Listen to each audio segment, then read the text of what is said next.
हाँ जी देखो, the motion of the particle of mass M, O तो एक फिक्सड पॉइंट है, O A natural length of the string है, ए तो एक पार्टिकल अटैच किया और उन्होंने बी तक खिंच लिया, खिंचण तो बाद मैं उन्होंने छोड़ता तो की होएगा, वो वापस ए ते आएगा।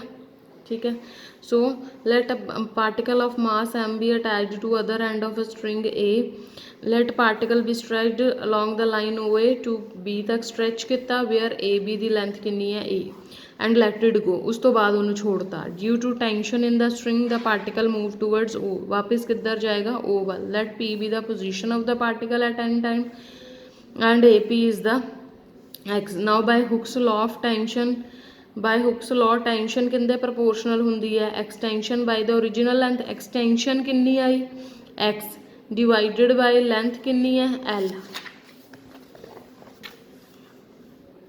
सो एम एफ की वैल्यू की equation of the particle M L, M F किंदे इक्वल आ गया minus lambda X by L. ठीक है, उस तो बाद एफ की वैल्यू निकाल ली, then after that we'll get, and we know that F is minus mu X and we get mu, so time period is 2 pi by under root mu. The velocity v of the particle is given by v square is equal to lambda by M L A square minus X square.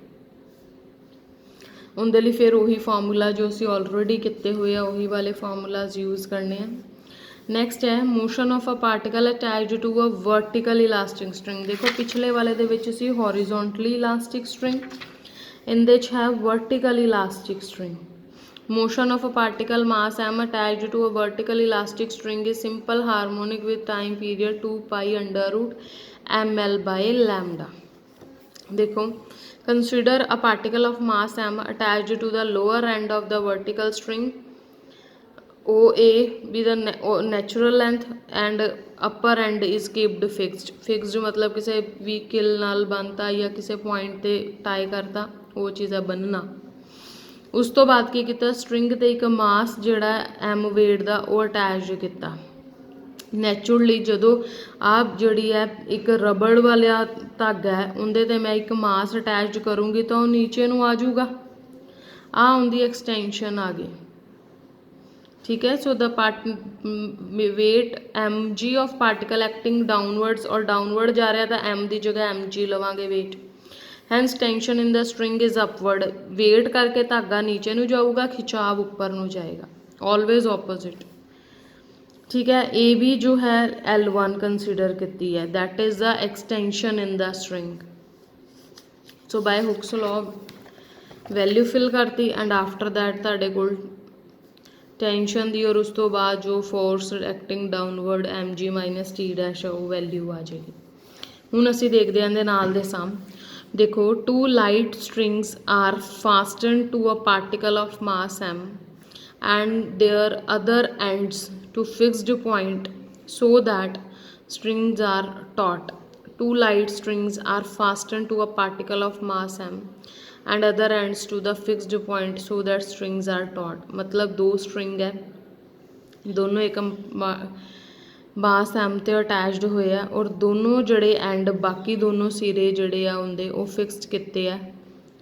The modulus of each is lambda, the tension and length are a and b. Show that period of oscillation। हुण एक चीज़ तुसीं ध्यान नाल देखनी है, तुसीं बहुत बार देखा होएगा कि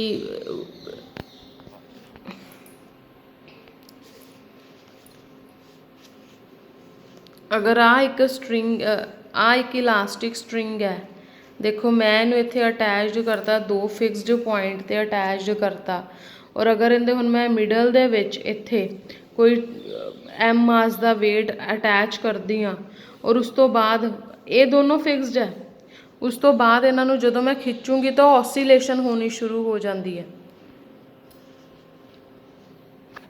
देखो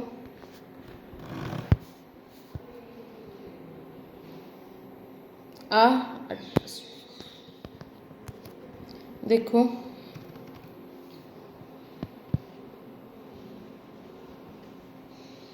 आ स्ट्रिंग है, अगर मैं इनके मिडल तो कोई चीज़ करूँगी खिंचूँगी तो इनदे आ देखो आ ऑसीलेशन शुरू हो जाती है।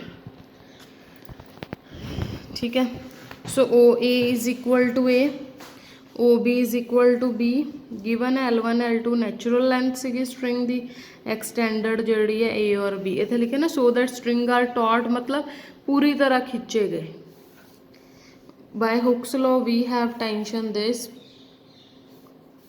either first linear second linear string so let p be the position of the particle where that when displaced towards b so that op is equal to x let t1 be the tension in the portion ap in the direction po so extended length की आ गई total ac plus x natural length L1 in that case this will be the tension if P B portion ਦੇ ਵਿੱਚ ਦੇਖਣਾ ਕਿੰਨੀ ਕੁ tension ਹੋਏਗੀ total B C ਉਹਦੇ ਵਿੱਚੋਂ ਨੈਚੁਰਲ ਲੈਂਥ L2 ਵੀ ਮਾਈਨਸ ਹੋਏਗੀ x ਵੀ ਮਾਈਨਸ ਹੋਏਗੀ ਉਹਦੇ ਤੋਂ ਤੁਹਾਡੇ ਕੋਲ ਆ ਵੈਲਿਊ ਆ ਗਈ ਇੱਥੇ ਤੱਕ ਤੁਸੀਂ ਕਰ